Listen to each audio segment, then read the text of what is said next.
우리 로마서 8장 18절에서 25절의 말씀 한 절씩 교독하겠습니다. 생각하건대 현재의 고난은 장차 우리에게 나타날 영광과 비교할 수 없도다.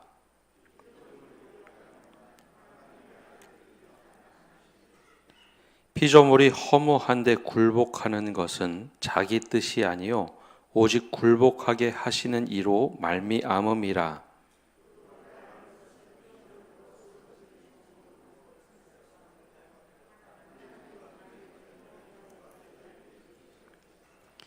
피조물이 다 이제까지 함께 탄식하며 함께 고통을 겪고 있는 것을 우리가 아느니라.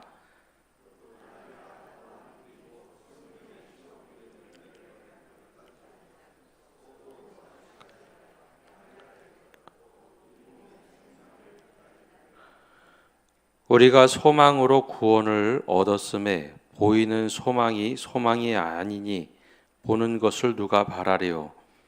만일 우리가 보지 못하는 것을 바라면 참음으로 기다릴지니라. 아멘. 우리 시간에는 말씀의 은혜를 나눕니다. 이번 한 주간 우리가 개인이 가져야 될 영적 회복의 탄력성을 시작으로 하나님과의 관계 회복, 또 깨어진 관계의 회복에 대하여 함께 말씀을 나누었습니다. 직접적으로 우리의 삶에 맞이하는 하나님과의 관계, 또 사람들과의 관계, 또 우리의 영적인 회복에 대해서 말씀을 나눴다면 오늘은 교회에서 잘 듣지 못하는 이야기를 좀 나누려고 합니다. 창조 질서의 회복에 대해서 함께 말씀을 나누려고 합니다. 우리가 성경 말씀을 읽고 묵상을 하고 삶에 적용하는 것은 굉장히 중요한 일입니다. 그런데 이 하나님의 말씀을 우리가 어떻게 이해를 하고 그 말씀을 적용하느냐, 이 방향은 더욱더 중요합니다. 말씀을 보고 이 잘못된 방향으로 말씀을 적용을 하면 그것처럼 무섭게 파괴하는 일들로 드러나는 경우가 있다는 것이죠. 그것처럼 또 무서운 일도 없습니다. 그 중에 오랫동안 그리스도인들이 잘못 해석했던 말씀이 창세기 1장 28절의 말씀입니다. 창세기 1장 28절은 태초에 하나님이 천지를 창조하시고 사람들에게 처음으로 복음을 주셨다라고 하는 원시복음이라는 말씀입니다. 말씀이 이렇게 되죠. 하나님이 그들에게 복을 주시며 하나님이 그들에게 이르시되 생육하고 번성하여 땅에 충만하라. 땅을 정복하라. 바다의 물고기와 하늘의 새와 땅에 움직이는 모든 생물을 다스리라 하시니라. 하나님께서 사람을 만드시고 사람에게 복을 주셨습니다. 생육하고 번성하라. 이것은 자손을 통해서 이 땅에 충만하게 거하라 라고 하는 축복의 말씀입니다. 그래서 어느 민족이나 이 말씀은 동일하게 받아들입니다. 그래, 우리 민족이 또 우리 국가가 이 땅에 번영할 수 있도록 생육하고 번성하고 땅에 충만하라. 이것은 이견이 없습니다. 그런데 문제는 땅을 정복하라. 그리고 모든 생물을 다스리라. 에덴 동산에 있을 때는 우리 어제 말씀을 본 것처럼 에덴 동산에서는 모든 관계가 아주 친밀한 관계였습니다. 하나님과 사람의 관계가 길을 거닐며 대화를 나눈 관계였고 모든 자연의 피조물들과의 관계도 모두 축복의 관계였습니다. 그래서 어디를 가든지 먹을 것이 있고 또 서로 해함도 없고 모든 창조 질서대로 움직이던 곳이었죠.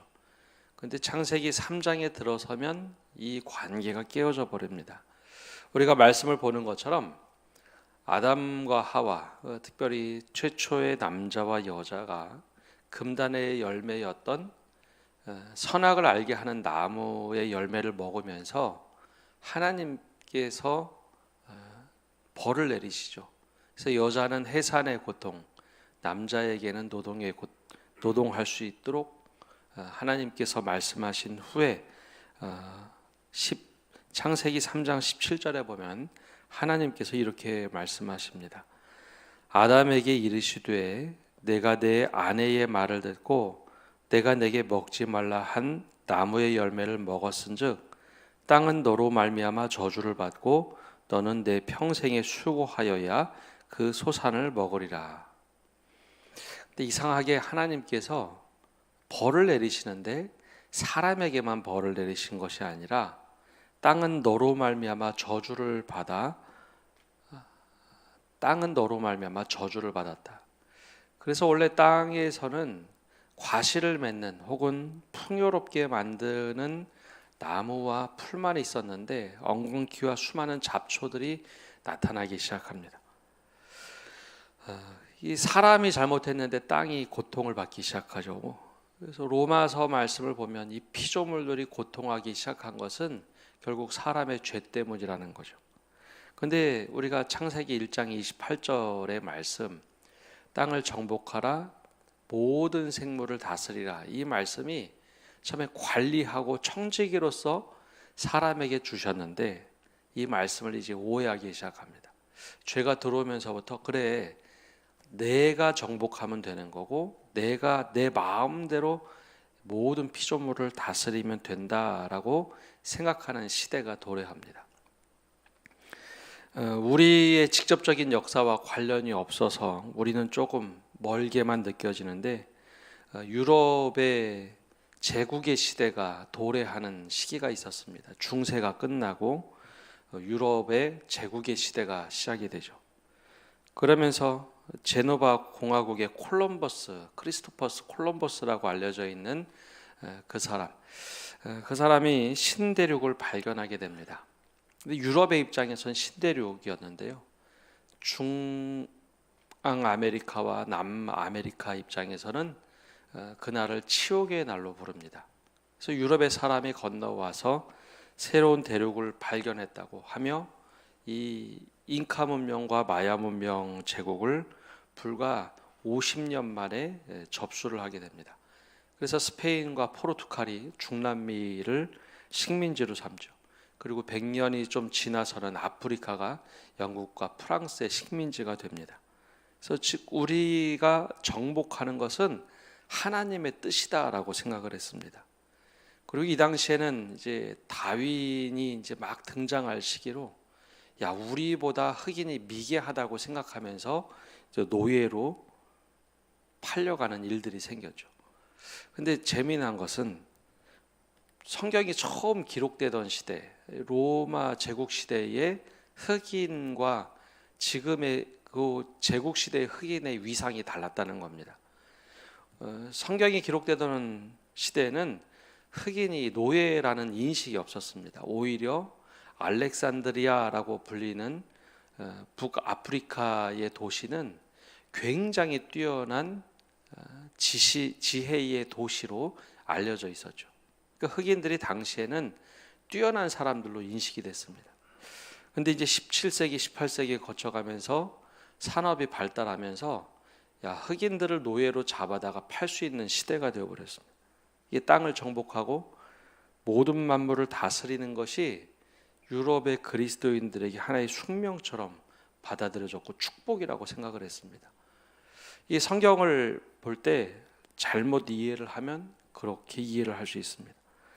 유럽의 문화를 미개한 땅에 이식하는 것이 가장 중요하다라고 생각했기 때문에 남미에는 스페인의 문화를 이식을 했고 아프리카에는 유럽의 특별히 영국과 프랑스의 문화를 이식하는 것이 당연하게 받아들여졌습니다. 그게 이제 그 당시에 전 세계의 흐름이었습니다.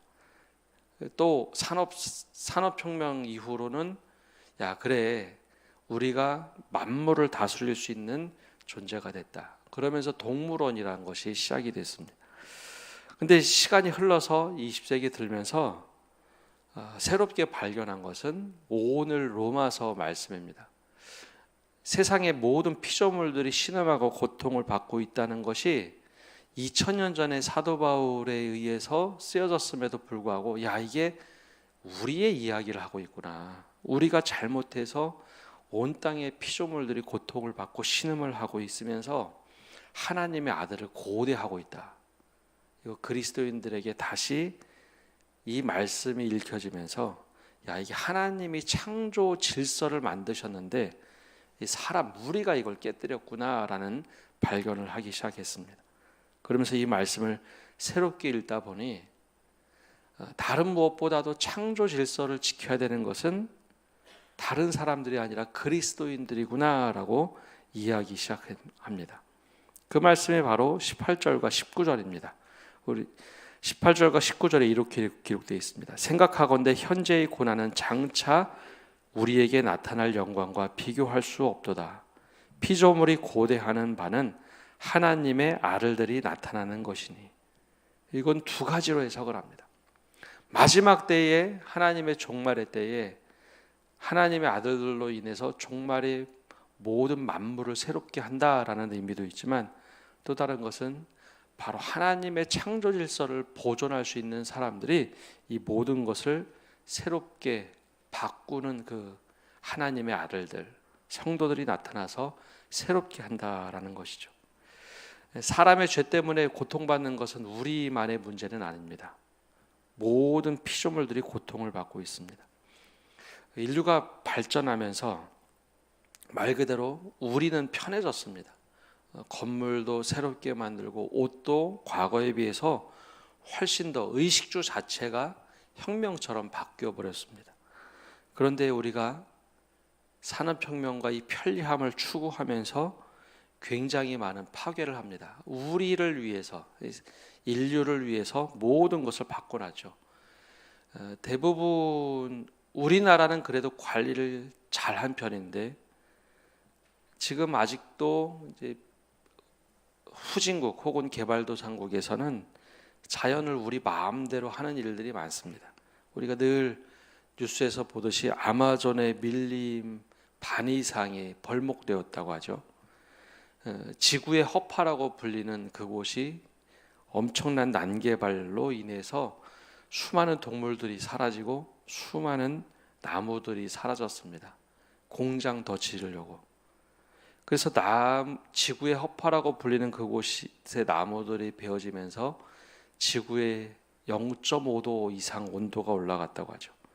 화석연료를 쓰면서 산업혁명이라는 문명의 대전환은 가져왔지만 그 부작용은 만만치 않습니다. 예전에는 우리가 그냥 여름이 되면 햇볕 쏘이는 것 그거 일상이었습니다. 괜찮다고 생각했는데 요즘에는 오존주의보가 매 여름이 되면 매번 뜹니다. 우리 대구도 여름이 되면 길가에 물을 뿌리죠. 도로에 도시의 온도를 식힌다고 저장했던 빗물을 흘려보냅니다. 그만큼 뜨거워졌다는 겁니다. 아마 오랫동안 대구에 사셨던 분들은 대구가 원래 이렇게 더운 도시가 아니었다는 거 아마 기억하실 겁니다. 대개 사과가 잘 재배가 되는 도시들은 또 지역들은 일교차가 큰 지역입니다. 그래서 일교차가 커야 하는데 일교차가 깨져버렸기 때문에 대구는 더 이상 아마 사과 재배하기가 어렵다라고 이야기를 합니다. 그래서 점차적으로 북쪽으로 올라가고 있죠. 그만큼 온난화가 심각해졌습니다. 온난화는 단지 우리가 피부로 느끼는 그 이상의 것들을 만들어 놓고 있습니다. 지금 올 겨울에 유난히 추웠던 날 몇 날 빼놓고는 지금 영하로 거의 떨어지지 않죠. 서유럽은 지금 겨울인데 홍수로 난리가 났습니다. 또 지금 북유럽은 영하 40도까지 떨어졌다는 뉴스가 연일 나옵니다. 지금도 동남아시아 전체적으로 고온 때문에 난립니다. 이렇게 피조물이 힘들어하는 시대가 되었습니다. 사실 코로나19 바이러스라는 것도 계속해서 우리의 위협이 되지만 더 학자들이 위험하다라고 경고하는 것이 있죠. 남극의 빙하가 녹을 때, 특별히 북극의 얼음들이 녹으면 적어도 수천 년 전에 있던 바이러스들이 활동하기 시작하면 정말 뒷감당이 되지 않겠다라는 경고가 수없이 많이 나옵니다. 그래서 환경학자들은 지구의 시계가 12시에 거의 다다랐다, 5분 전까지 왔다라고 얘기합니다. 우리가 살기 위해서 편하게 만들어 놓은 것이 지금 역습을 하고 있습니다. 이제 20년 정도가 거의 지난 것 같은데요. 우리나라의 유조선 하나가 서해안에서 좌초한 적이 있습니다. 그때 서해안에 그 유조선의 기름이 나와서 해안 생물들이 순식간에 다 죽은 일이 있었죠. 그때 누가 제일 먼저 나서서 해안에 있는 기름을 걷어냈는가, 잘 기억이 나시지 않겠지만 수많은 교회들이 가서 이 일을 자원봉사를 했습니다. 바로 그때 우리 교단이 제일 주도적으로 했는데, 그때 왜 이런 일들을 했는가? 자연을 살리기 위해서, 단지 사람들에게 보이기 위해서가 아니라 창조 질서를 깨뜨리면 결국은 우리 다음 세대가 더 이상 살아갈 수 없다라는 이유 때문이었습니다. 그래서 남선교회나 여전도회의 하나의 사업으로 있는 것이 창조질서 보존이라는 겁니다. 창조질서가 깨진 것은 결국 우리의 죄와 탐욕 때문에 깨뜨렸다는 것이죠. 그래서 오늘 말씀을 보면 계속해서 그 말씀을 하고 있습니다. 피조물이 고대하는 바는 하나님의 아들들이 나타나는 것이니. 그래서 21절에 보면 이렇게 고백을 합니다. 그 바라는 것은 피조물도 썩어짐의 종로로 한 데서 해방되어 하나님의 자녀들의 영광의 자유에 이르는 것이라. 우리처럼 하나님께서 은혜를 주셔서 죄에서 영광의 자유를 얻은 것처럼 피조물도 썩어짐의 종로로 한 데서 해방되도록 하는 것이 그리스도인들에게 허락한 하나의 숙제라는 겁니다. 이에 가장 먼저 눈을 뜬 것은 유럽입니다. 유럽의 그리스도인들이 먼저 이거 이렇게 하면 안 되겠다라고 생각하면서 환경을 지키기 시작을 했습니다. 지금 제일 먼저 앞서간 나라가 독일이라고 하죠. 독일의 그리스도인들은 기꺼이 다음 세대를 위해서 지금 현재의 비용을 지불하더라도 우리가 그렇게 살자라는 교육을 합니다. 모든 교회에서 창조 질서에 대한 교육을 굉장히 강화를 합니다. 그래서 다음 세대를 위해서는 우리가 조금 겨울엔 조금 추워도 여름엔 조금 더 더워도 우리가 한번 그렇게 살아보자라는 겁니다. 그래서 그 많은 비용을 들이면서도 다음 세대를 위해서 준비합니다. 스웨덴의 소녀 그레타 툰베리라는 소녀 이름을 한 번 정도는 들어보셨을 겁니다. 2018년에 기후 변화에 대한 심각성을 느꼈던 이 소녀가 세계 정상들이 모인 자리에서 한번 연설을 한 적이 있었죠. 주근깨 난 15살의 소녀가 뭘 안다고 울면서 연설을 한 적이 있습니다. 우리가 살아가야 될 30년, 20년, 30년 뒤에 우리가 살아가야 될 시대에 과연 지금과 같은 모습으로 우리가 살아갈 수 있을까? 환경에 대한 심각성을 세계 정상들이 좀 알아봐 달라라고 하는 연설이었습니다. 근데 그 연설이 굉장히 큰 반향을 일으켜서 세계 정상들에게 큰 도전을 주었죠. 그리고 나서 세계 정상들이 석유 연료를 얼마만큼 감축할 것인가, 그러면서 그런 수많은 일들이 일어나기 시작했습니다. 많은 그리스도인들이 이런 운동을 합니다. 이건 환경 운동가들의 문제가 아니라 바로 우리들의 문제입니다. 그래서 우리 다음 세대가 앞으로 30년 뒤에 지금 이런 환경을 살아갈 수 있을까요? 30년 뒤가 되면 1도 정도가 더 올라간다고 하죠. 그러면 지구, 특별히 우리나라는 아열대 국가가 될 것이다 라는 전망을 합니다.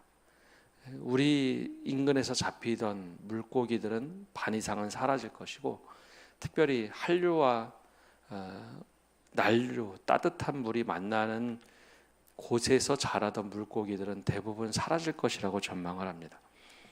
과연 우리는 이때 그리스도인들로 무엇을 해야 될까요? 많은 나라들이 이거 배부른 소리다라고 들려질지 모르지만 많은 사람들이 플로깅이라는 것을 합니다. 그 운동을 하면서 내 주위에 있는 쓰레기는 내가 줍자. 조금 더 적극적으로 하는 사람들은 여행을 가서도 그곳에 있는 쓰레기를 줍기 시작합니다. 플로깅이라 해서 바다의 해양에 가서 스쿠버 다이빙 하는 사람들이 바다에 쓰레기를 자기 돈을 들여서 줍기 시작합니다. 제로 웨이스트라는 운동을 통해서 모든 제품은 쓰레기를 배출하는 게 아니라 재활용을 통해서 폐기물을 만들지 말자라는 제로 웨이스트 운동도 합니다. 근데 이 대부분이 그리스도인들에게서 시작됐던 운동들입니다.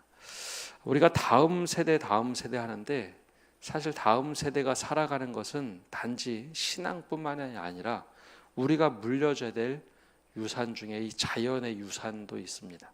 그래서 많은 선진국들은 나무 하나 베는데 굉장히 신중을 기합니다. 바로 옆 나라 일본만 하더라도 나무의 벌목은 철저하게 계획된 벌목만 하지 웬만해서는 벌목을 하지 못하도록 합니다. 우리 다음 세대가 살아가야 되는데 이거 그냥 벌목해서는 안 된다. 미국의 경우에도 자신들이 가지고 있는 유전 그리고 셰일을 웬만해서는 끌어올리지 않죠.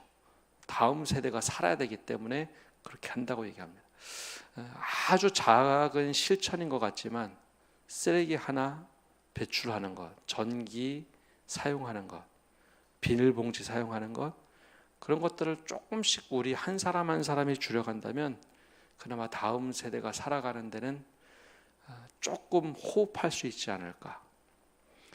그래서 우리가 그리스도인들이 단지 영적인 세계만 지키는 게 아니라 피조물들이 고통하고 신음하는데 우리가 먼저 바뀌기 시작하면 우리 다음 세대 아이들이 조금이라도 비염에 덜 걸리고 조금이라도 환경에 노출에 덜 되고 그렇게 살아갈 수 있을 겁니다. 바로 이것이 우리들에게 맡겨진 숙제라는 것을 기억하면서 올 한 해부터 올해부터라도 우리가 창조 질서를 어떻게 보존할 수 있을까? 한 걸음을 내딛는 우리 성도 여러분 되시기를 바랍니다. 기도하겠습니다. 하나님, 오늘 주님 앞에 나와 예배를 드립니다. 또 말씀을 듣고 나갑니다. 주님, 우리에게 주신 창조 질서들을 다 맡겨주셨는데 우리가 세상을 정복하고 다스리라 청지기로 부르셨는데 이것을 파괴하는데 더 앞장섰습니다. 지금 나만 편하면 되지, 나만 편리하면 되지, 그 생각으로 무심코 썼던 모든 것들이 결국 부메랑으로도 다시 돌아와 코로나 바이러스가 창궐하는 온난화가 되어버렸고 우리가 무심코 썼던 것들이 다시 다 돌아와 폐기물로 남아버렸습니다. 다음 세대들이 피부병이 너무 많이 생기고 환경질환 병들이 너무 많이 생깁니다. 주님, 이러한 삶에 우리를 불쌍히 여겨주시고 우리가 바꿀 수 있는 것들을 바꿀 수 있는 지혜를 허락하여 주옵소서. 그 다음 세대들이 숨을 쉴 때 편하게 숨 쉴 수 있는 세상이 될 수 있도록 지금부터 우리가 준비하게 하시고 늦었음에도 불구하고 우리가 하나하나 바꿔갈 때 다음 세대가 그리고 10년, 20년 뒤에가 더욱더 건강한 시대가 될 수 있도록 피조물이 숨 쉴 수 있는 그런 시대가 될 수 있도록 우리를 사용하여 주옵소서. 하나님의 아들들을 고대하고 바라는 이 피조물들에게 우리가 응답할 수 있는 저희 되게 하여 주옵소서. 이제는 예수 그리스도의 은혜와 아버지 하나님의 크신 사랑과 성령님의 교통하심과 위로하심이 오늘 기도에 참여하는 모든 성도들 위해 온라인으로 참여하는 믿음의 모든 권속들과 온 세계 위에 이제로부터 영원까지 함께 하시기를 간절히 축원하옵나이다. 아멘.